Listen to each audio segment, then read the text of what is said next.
C'est un grand plaisir de vous voir tous ensemble, présents. C'est exceptionnel.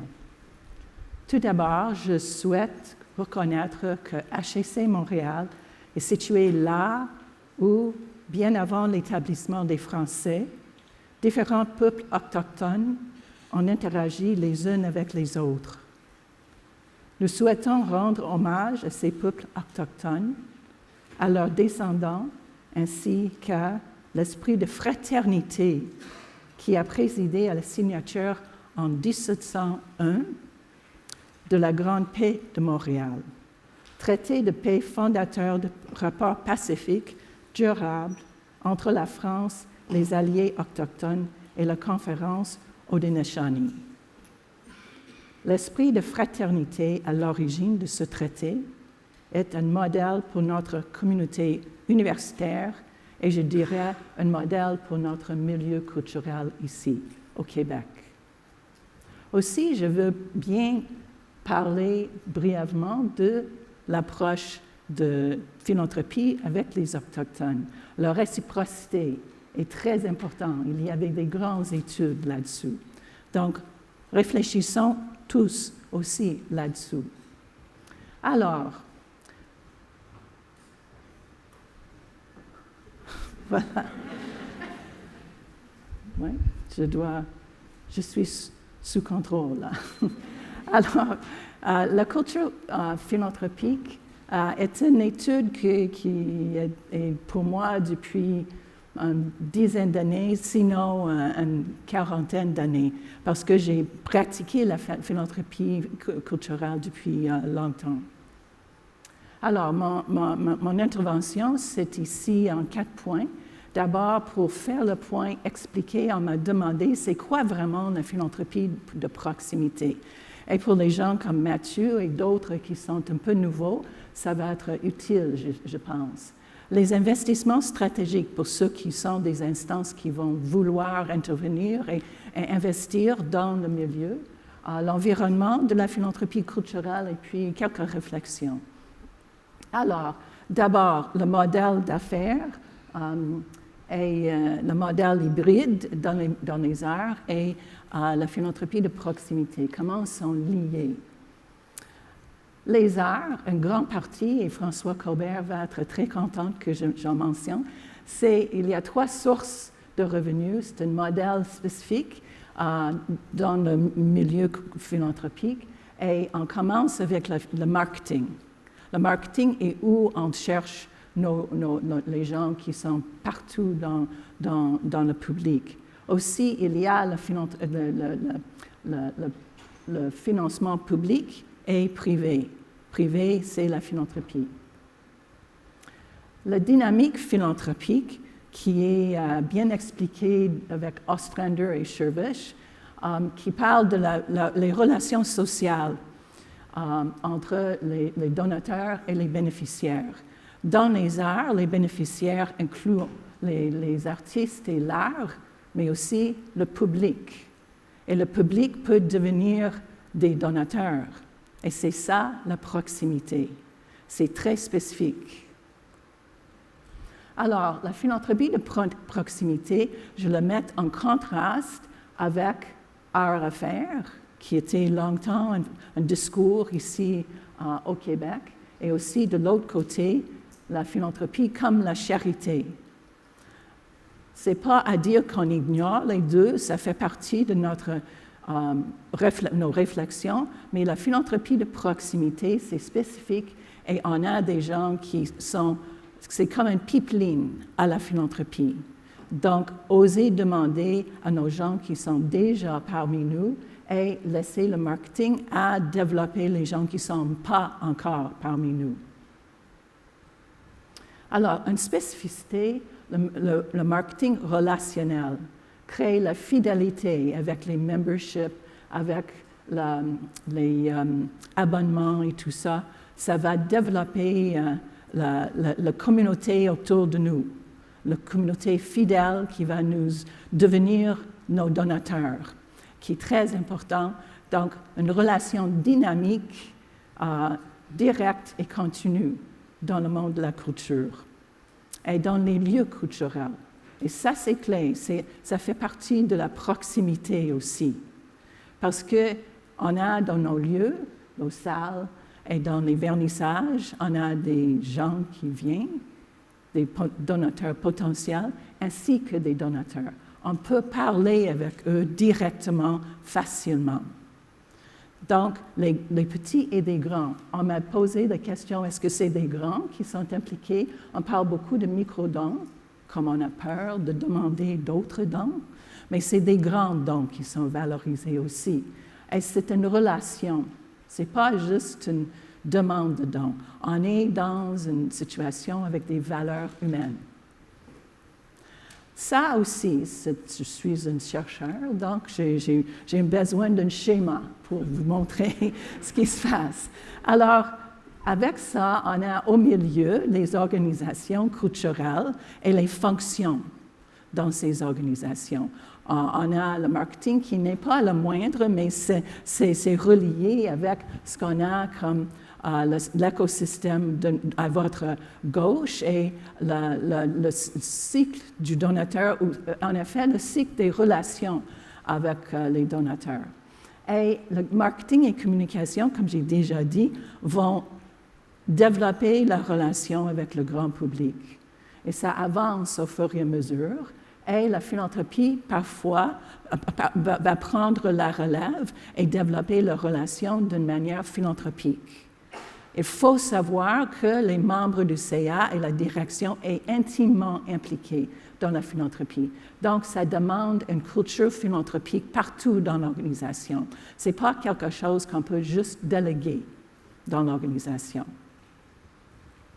Alors, pourquoi les gens donnent à la culture?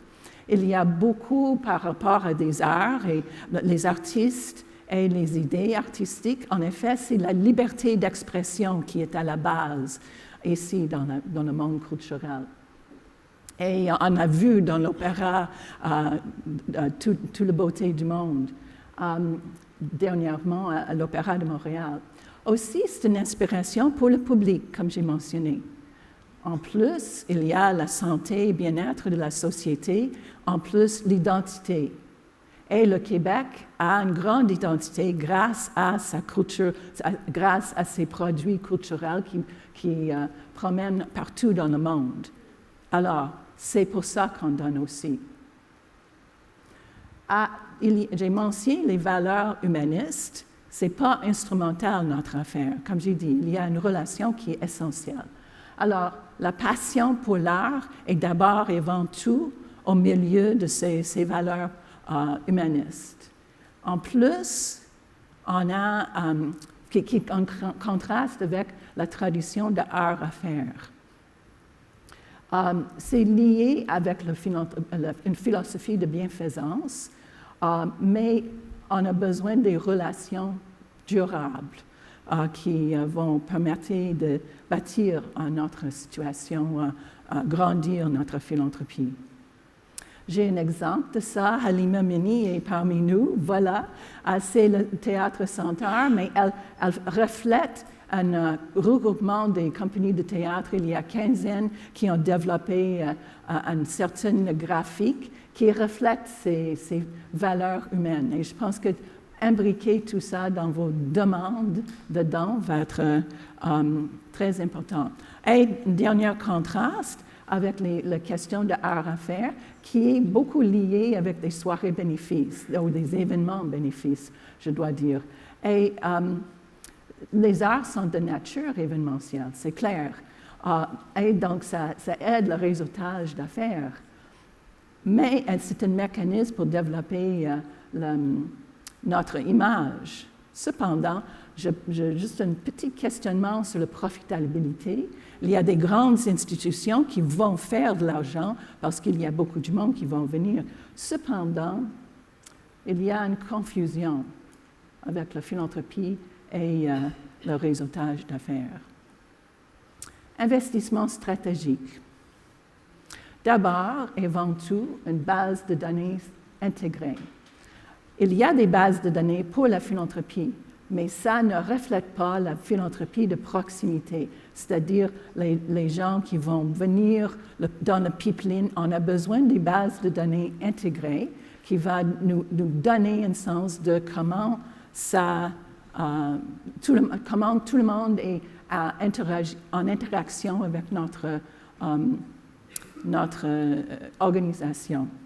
Donc, c'est un excellent projet d'investissement pour ceux qui sont ici, qui pensent à aider, développer la philanthropie culturelle. C'est une base de données, un logiciel qui est très particulier. Il faut savoir, CRM, c'est un anglicisme, by the way. Alors, les professionnels de la philanthropie dans les arts, eux sont absolument stratégiques. Et vous êtes parmi nous ici. Il y a beaucoup de formations qui s'est fait. J'ai parlé avec Caroline Bergeron plus tôt. Le certificat du DM va être transformé en DESS, mais il y a un cours de philanthropie dans le programme ici. Le développement de ces professionnels, c'est essentiel pour développer notre culture philanthropique parce qu'ils font le pont, ils créent le pont. Aussi, d'avoir une formation ou aussi une grande connaissance de l'art, ça les aide dans la conversation avec des donateurs qui sont aussi des grands connaisseurs.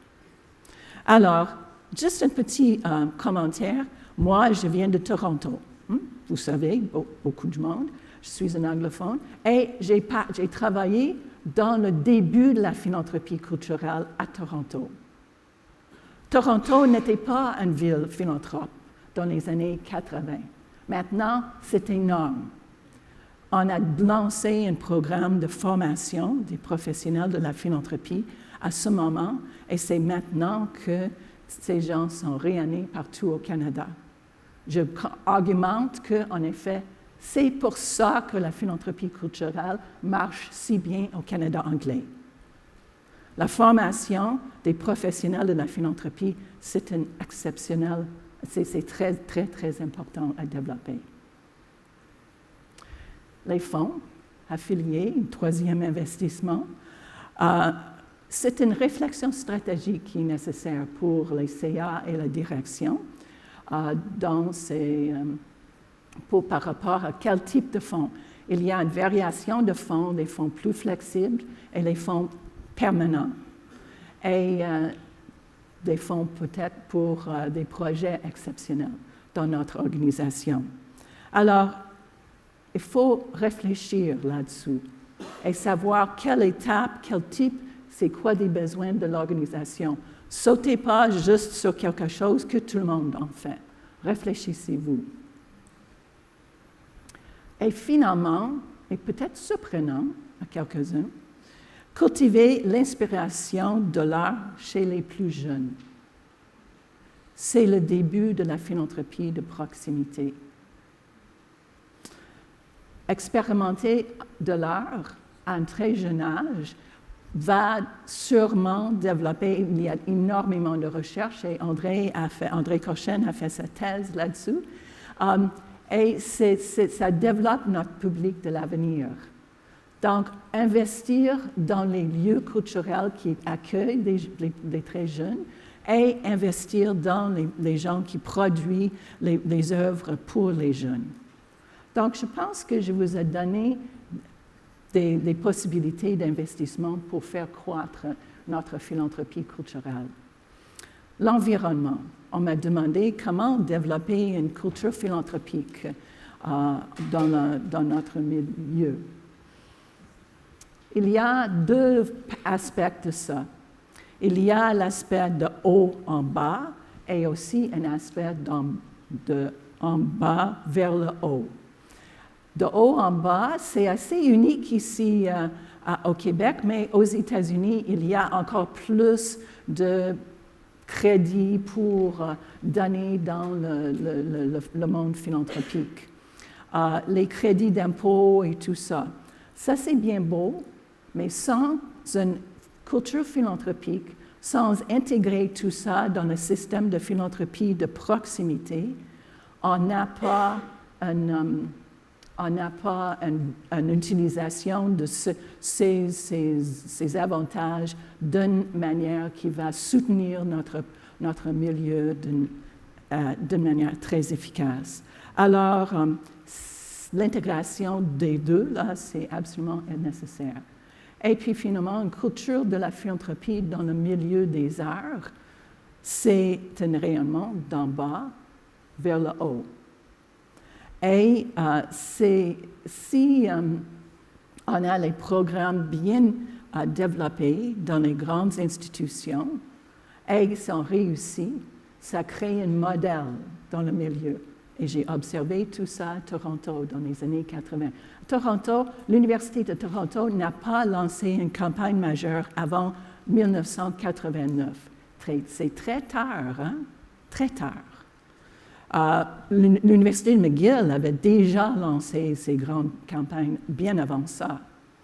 Alors, les programmes complets qu'on peut modeler aussi, c'est les échanges entre les donateurs qui est nécessaire. Les donateurs vont dire, mais moi, j'ai donné à telle organisation, ils font ça, c'est formidable, on aime ça. Ah, bien, mais on apprend c'est quoi la philanthropie. Ça devient une construction sociale. Et de ces apprentissages, on a une espèce de trickle-down effect, comme je dis en anglais. Ma traductrice l'a dit, effet de diffusion. Donc, ça donne une opportunité, si on a cette culture largement répandue, ça donne aux petites organisations l'opportunité de demander et les gens vont comprendre c'est quoi la nature de votre demande. Donc, ça crée une culture dans laquelle tout le monde peut agir et profiter. Alors, quelques réflexions pour l'avenir. Les clés de la réussite. Donc, c'est un résumé. La relation passionnelle entre le public et l'art. C'est là au cœur de la philanthropie culturelle. Je m'excuse, mais d'aller demander à des gens qui n'ont jamais assisté à vos spectacles et de vos expositions, vous avez des argents à dépenser qui sont limités. Soyez efficaces et allez vers vos gens qui sont parmi vous. Déjà, le rôle primordial des professionnels en philanthropie, c'est absolument de base. L'engagement des membres du CA, qui deviennent des donateurs, c'est essentiel parce qu'ils doivent être des modèles, ils doivent être des ambassadeurs. Demander à quelqu'un d'autre de donner, ça ne fonctionne pas si vous n'avez pas donné vous-même. Ça inclut tout le monde qui travaille dans les organisations aussi. Hein? Moi, je donne 1 000 $ à chacune des organisations avec qui j'ai travaillé. Ici, à HEC, au Ballet National, au Grand Ballet, chaque fois, c'est 1 000 $. Et moi, je donne à beaucoup d'organisations culturelles. Je suis un travailleur culturel. Formation pour les professionnels, mais aussi pour tout le monde. Je pense qu'avoir la formation pour les membres du CA, la direction des organisations sera très important. Et les bases de données intégrées.